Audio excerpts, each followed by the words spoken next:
Jessica Tandy and Hume Cronin in The Marriage.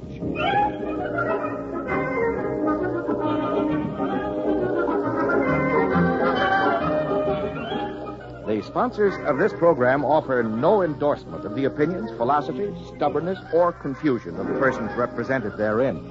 However, with the conviction that marriage remains the most popular domestic arrangement between friendly people, NBC takes pleasure in presenting by transcription one of the most distinguished couples of the American theater, Jessica Tandy and Hume Cronin as Liz and Ben Marriott in the new dramatic series, The Marriage.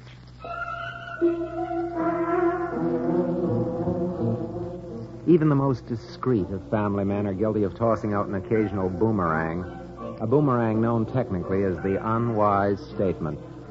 On the morning after the night before, a man says to his wife, never again, so help me. An unwise statement. And here's another. If you ever get to New York, be sure to look me up.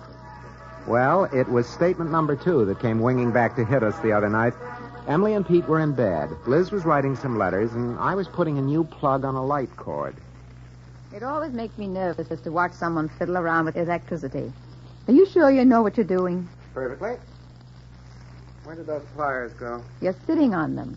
Huh? No, under your left thigh. Oh. I think I'll simplify the wiring in this room. What's the matter with it? Too many long cords twisted all over the place.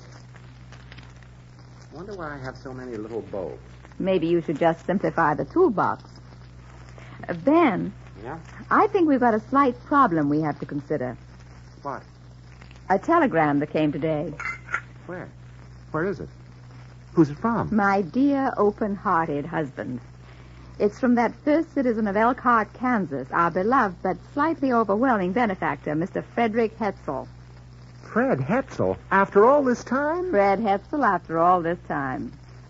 This is known as an echo conversation. He's going to make his first visit to New York unforgettable for all three of us. Let me see that. Hardware booming, but time called to show you grand kids that Elkhart knows how roar. Signed, Yowie, old Fred. What are we going to do? See him, of course. For 4 whole days? Ben, he was wonderful to us. I know. Any Kansan might give you a lift when your car breaks down, but who else would put a stranger up at his house for 3 days when it turns out that the motor has to be practically reincarnated? He may be a little shocked to see how us grand kids have changed since 1937. Oh, well, I guess the best way to show our gratitude is to let him be nice to us again. Pop! Hey, Pop! Careful, Pete. Clear all wires. Pop, why did some people get mad when President Roosevelt changed the time of Thanksgiving? I thought you were asleep. In school, Miss Whitaker said some people got mad. Why? Well, Pete, it's just that Thanksgiving's something that people like to keep the same way it's always been. The way I'd like to keep the wiring in this room. Oh, hey, Pop. Go to bed, Pete. It's late. Okay. Good night. Good night, dear. Good night. But, Pop, you've got the radio plugged it into the wire that's plugged into the lamp at the other end. Huh. Liz, what's the matter with us? We won't be able to see Fred Hetzell a week from Thursday. Why not? A week from Thursday's Thanksgiving. Ben, holiday or no holiday, we can't just ignore him. Unless we happen not to be here. Huh? Mm-hmm. His feelings couldn't be hurt if we'd made plans not to be here. Where could we be? In the country. Why not? We bought that place. Why not go out there and have a real old-fashioned Thanksgiving weekend? Kids haven't even seen the house. This is a perfect time for it. You mean go and eat Thanksgiving dinner out there? Sure. And sleep there for 3 whole cold Connecticut nights? Ben, the place is a mess, and you know it. Well, the Pilgrims, after all, were used to the rugged life. We are not. Well, it's high time the kids had a taste of it. I'm surprised I didn't think of it before. What's Thanksgiving in New York anyway? Traffic, noise, dirt, a frozen turkey from the supermarket, canned cranberry sauce. Did the Pilgrims have canned cranberry sauce? Don't rationalize, dear. All you come up with is a bad dodge for avoiding Fred Hetzell. Well, if it was any other time, I'd face it gladly. Catch the morning show at the Roxy, visit the Flea Circus on 42nd Street. Ben, listen to me. I like the idea of a weekend in the country. I really do. But our place just isn't ready to be lived in. I'd be a nervous wreck, and so would you. I tell you, we'll go out this Sunday, just to try it out. If the 4 of us can't get that house bearable in a day, we're not worth much. Do you really think Pete and Emily would be much help? They've got to learn to work with their hands. I was a city kid, too. Don't forget that. I know. Uh-huh. Ben, it seems darker in here. It does, doesn't it? Let's see. Where does this wire go? Ben, it's all very well to get dewy-eyed about the Pilgrim Fathers, but... Let's try it. And just forget about Fred Hetzell? Well, we'll be back for Sunday night. We could see him then. So we could. Ben, I think you... Yes, I know. I've blown a fuse. Go ahead. I'm waiting for the laugh. Don't be silly, darling. Did the Pilgrim Fathers have electric lights?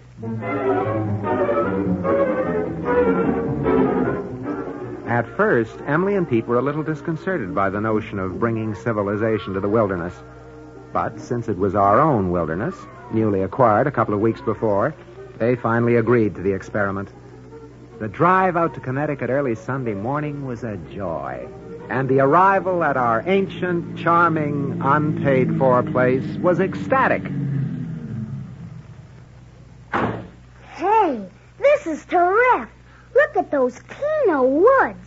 Those what woods? Keno. It's his word for the week. Mom, next summer can we have a house party? Everybody could sleep on the porch. Pop, didn't you say there was a lake or something? Silly, it's only a pond. Where is it, Daddy? Over there. Hey, Em, let's explore. Sure. Come on. The super chief of the Comanche Hey, you kids, come on back here. Into the house. There's work to be done.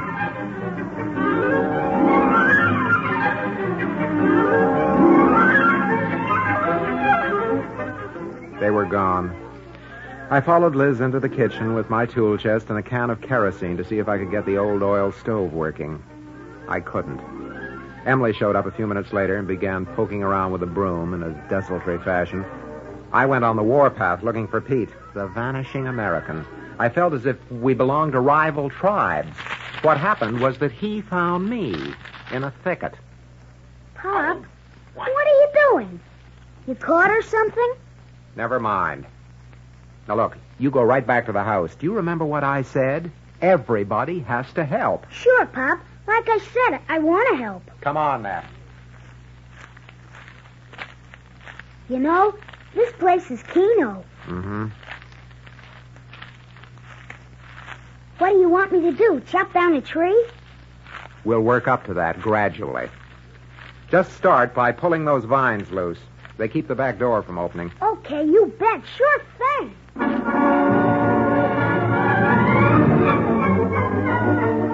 Pete! Hey, Pop, look where I am. Only I can't get down. I told you to pull the vine loose, not use it for a ladder. It's snapping right back. So I climbed up here to look around. It's Keno. I got Pete off the roof and put him to work indoors.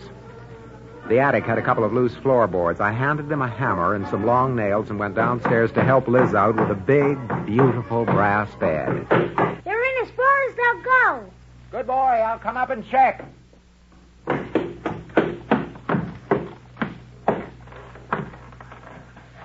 What do you mean they're in? Those boards are as loose as they were before. I meant the nails. They won't go in any farther.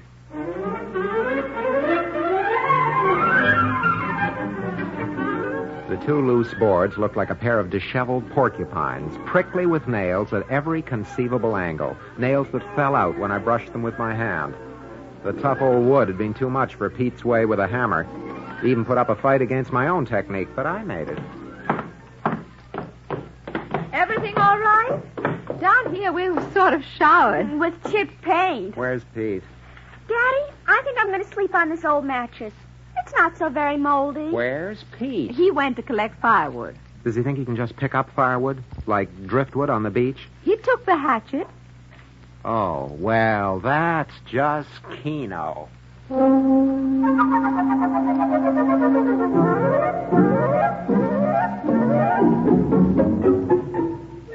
After the hammer episode, I feared for the wood chopping exploits of my assistant handyman. I needn't have worried. When I finally found him, after searching for a good part of what was left of the precious afternoon, he was asleep. Asleep under a bush with a handful of sticks cuddled up against his chest. I kicked him. Gently, of course. Oh. Hi, Pop. Hi. Gee, it's kind of cold. I fell asleep. Woodsman, I see that I didn't have to warn you to spare that tree. But these'll be all right for kindling, won't they? Peter, What? where's the hatchet? The hatchet? The hatchet. We can run through that a couple of times more if you like. The hatchet, the hatchet, the hatchet, the hatchet. Well, it was like this. I was exploring, sort of, over that way, and I heard something dripping. Now, in the movie, The Last of the Comanches, when they were all dying of thirst, the Indian boy put his ear to the ground till he found the well. Mm-hmm. So I started moving my head along the ground. I came to a space where there are a lot of boards on the ground, and the dripping got louder. I pushed one of the boards and, Go on. well, the hatchet sort of slipped through the hole, and I heard a splash. I looked down, but I couldn't see anything. That did it. We packed up the equipment that was left and went back to the city. Even I was convinced that the old plantation was nowhere near ready to harbor 4 Marriotts for a whole weekend. Liz was very nice about the whole thing. She didn't needle me. She didn't bring the subject up till just before we went to sleep. Ben, dear, Yes? we could still go, you know. Go where? To our house, just for the day. No. In spite of everything, the kids were crazy about it. It's going to be a wonderful place. Maybe. By 1960. Oh, we could cook here and take the food along. It doesn't mean anything to me. I don't care if we eat a progressive dinner at the Automat. Ben, what's the matter? What's really eating you? Our kids. Our children, Emily and Peter, they're spoiled, soft. Especially Pete. He is? Why should he be able to cope with the country? It's not his environment. Well, now, there are plenty of things he could have done. Wouldn't you have been excited? Wouldn't you have gone cavorting all over the landscape if you'd never seen the place before? Well, maybe. But I wouldn't have dropped a hatchet down the well.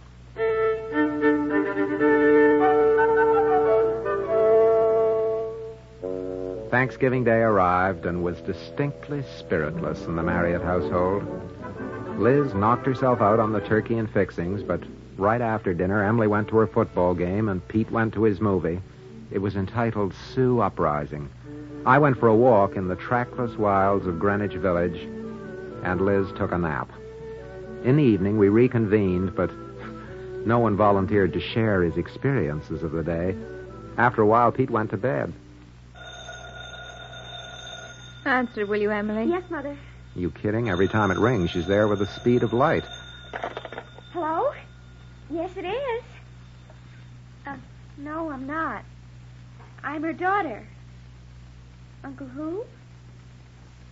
I think you better talk to Daddy. Liz? No, I'm 15, but... Well, I don't know. Who is it, dear? He says I should call him Uncle Fred. He's at LaGuardia Airport. Fred Hetzell. I'd forgotten all about him. I'll take it, Em. Here. Fred! How are you, fella? Fella. What? Tonight. Well, Fred, it's pretty late. Be after 11 by the time you got here. What? Of course I know how to roar. Here, Liz, take it over, will you? Shall I roar? Fred! Fred, it's wonderful to hear from you. Oh, we couldn't tonight. I'm dead. But Ben's off all day tomorrow. Oh, we'd love it, of course. I wasn't going to take tomorrow off. I was going to...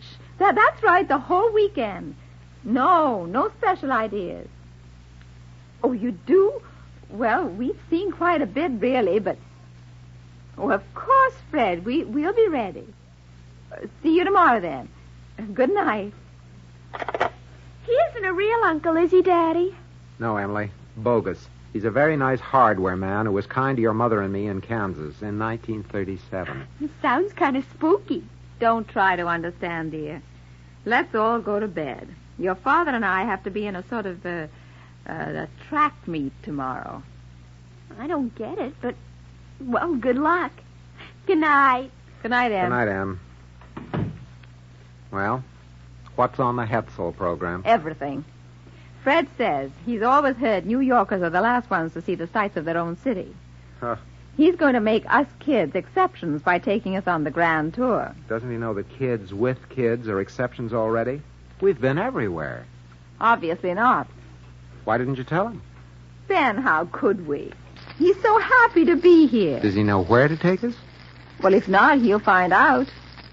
I have a question for you, Liz. Who's buried in Grant's tomb?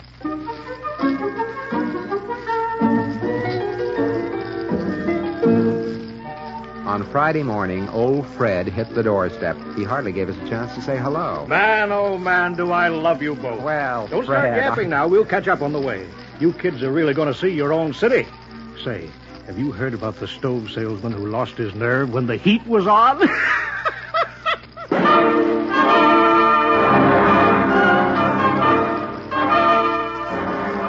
Colorful Oriental Chinatown. That's Hong Chi's, you remember? Oh, yeah. The restaurant where Pete got so sick on that colorful Oriental apple pie. Ah, this is real interesting. Say, have you heard the one about the refrigerator man who wondered why he always got a chilly reception?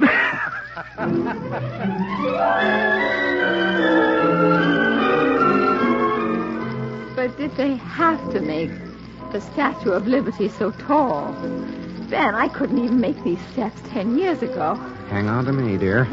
Out of loyalty to Elkhart, Kansas. Sorry they don't let you up into the torch anymore.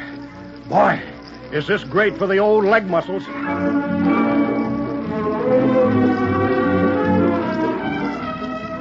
I wanted you to see one place nobody would get to see, even a New Yorker who had the time. There's a friend of mine. He helped me with some tough litigation on a defective storm window case. Told me about this Hall of Records.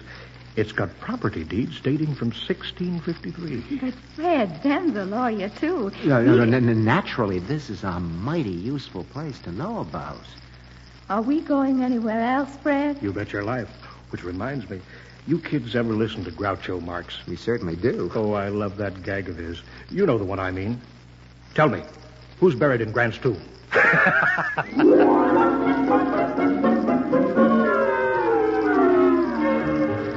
The agonizing day ran out at last, and we had a respite. A respite during which we had to spruce up for the evening agenda. Dinner at a place where we'd once been clipped, a so-called comedy we'd suffered through last winter, the whole to be topped off with a gay fling at the Latin Casino. We were dressing gamely.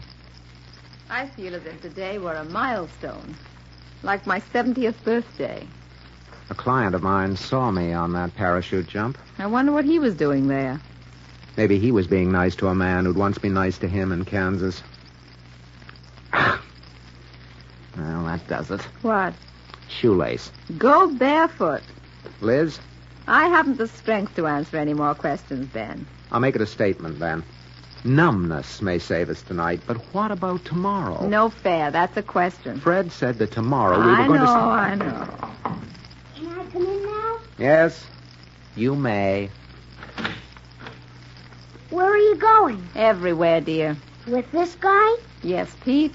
Who is this guy anyway? He's a man of high purpose, Pete. Your mother and I are frailer vessels. Oh. Why didn't we go to the country for the weekend? Like we were going to. You never told me why. I almost don't remember. Well, there was just too much to be done to get the place ready, Pete. I could have helped. Huh? Hey, Em says you went to Coney Island today. Lucky duckers. Yeah, it was Keno. Em says I messed up the whole weekend. You helped, Hatchet Man. You helped. Don't, Ben. I get it. That must be Fred, ahead of the dot. Are you all set? Never, never, never, never, never, never, never. Promptness is a vice. Gratitude is an overrated virtue. Kindness is doom. We go and it is done. The bell invites us. Hear it not, Marriott's. It is a knell that summons us to pleasure or to hell. About the details of the evening, let's just say that it ended at last, somewhat to my surprise. Ended with Fred's promise to be at our door bright and early the next morning. Liz and I slept right through the alarm. First thing I heard the next morning was voices filtering through the I fuzziness. guess they're tired. Mom usually wakes up the first time you shout. Never mind, Pete, my lad. Let them sleep. I don't mind sitting. They make hard cement in your town. How do you like Coney Island? Fine. Fine. I like it fine. Me too. Pop doesn't like it much. He doesn't? No, he used to, but, But what? well, I guess he's getting older, and he likes to be quiet. Oh, too bad he didn't tell me. Too bad I didn't take you. Yeah. He likes Chinatown all right, though. Where else did you go yesterday? Well, Statue of Liberty. Again? Uh-huh. Fulton Fish Market. Pop likes to eat fish, but he hates the smell of it. You know something? We weren't supposed to be here at all this weekend. Where were you supposed to be? Well, we've got a Keno new old house in Connecticut, in the country. We were supposed to get it all fixed up Sunday, so we could spend the weekend there. Only, Then how come you didn't go?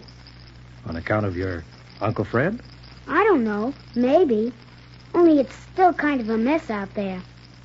I sort of let Pop down. I dropped the hatchet down the well. Why did you do that? Pop says I'm not very good with tools. Are you? Hammers and axes and things like that? Am I good with them, Pete? I live by them. I sell them. Hetzell Wholesale has the best line of tools in the country. Yeah? Too bad you didn't come out to the country instead of staying here and running Mom and Pop ragged. Good morning, Peter. I'll see you later. I was just telling Uncle Fred about... Yes, I heard. Will you go and get dressed, please? Now, look, Fred. About that foolish stuff that Pete was dishing out. Just nonsense. Liz and I have been delighted No, with you haven't. You've been run ragged. And you know something? So's old Fred. I was ready to call it quits after the first night. What? But I didn't want to disappoint you kids. Why, we thought that you were We'd just... all gone right on beating our brains out if it wasn't for that Pete. The one honest, straight-headed character in the crowd. Brother, I can't take the pace in this city. Why didn't you kids tell me you got a nice, quiet house in the country? When do we start?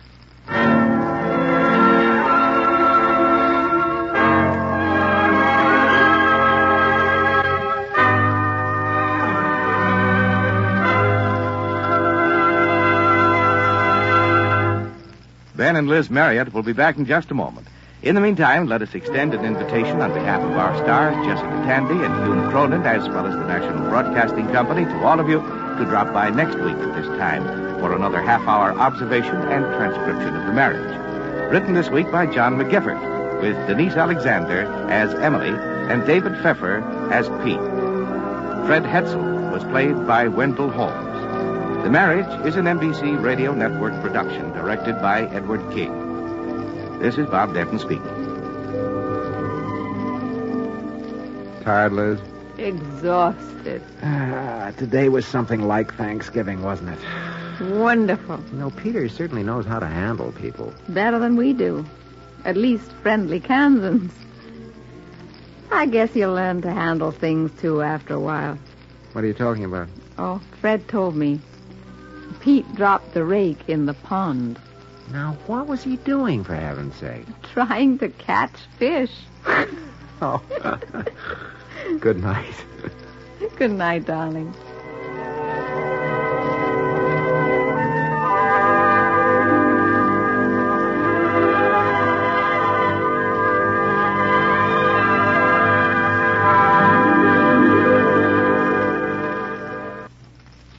Enjoy NBC Star Playhouse tonight on the NBC Radio Network.